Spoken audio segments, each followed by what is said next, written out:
Hello guys, welcome back to my channel. Ngayong araw nga pala guys ay ako ay namalingke ng aking pang isang linggong pagkain sa pagtatrabaho dito sa New Zealand. Ito ang aking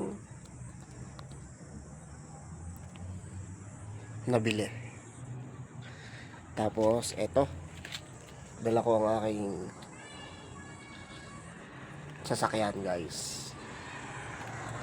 Mamaya share ko sa inyo ang aking mga pinamili na pagkain pang isang linggo guys sa halagang $59.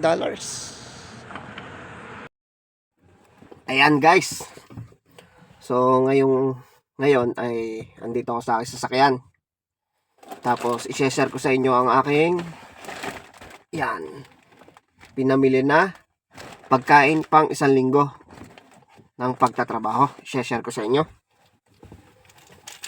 Ang resibo ay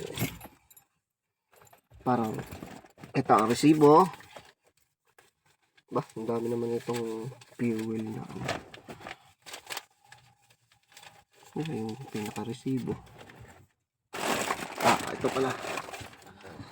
Ang resibo ay $59 guys. Hindi kita, medyo madilim. Basta $59 siya guys. Ito ang aking pinamili. Indomie. Yan. Sunod naman, itlog. Yan.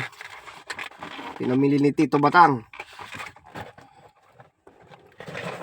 Ang pangatlo ay spam. Yan, spam. Tapos ito, adobo ko to. Yan. Hipon. Yan. Tapos baboy, $9 lang na baboy. At manok. Yan, legs ng manok, $7.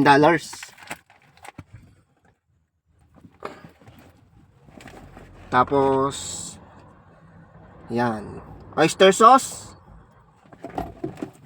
sardinas,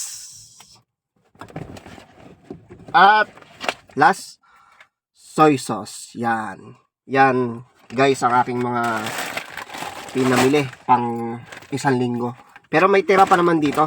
Kasi minsan kasi nilagang itlog lang ang ulam ko. Ganon. Tapos mga kalimitan prito, adobo, minsan lang. Pag trip ko lang, nakakatamad kasi guys. Yan. Sana nagustuhan nyo ang aking video for today. At binabala ko na magpunta sa KFC o Burger King. Doon ako magme-merienda. Depende.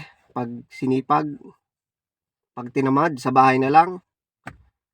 At ayan, ito ang aking buhay dito sa New Zealand.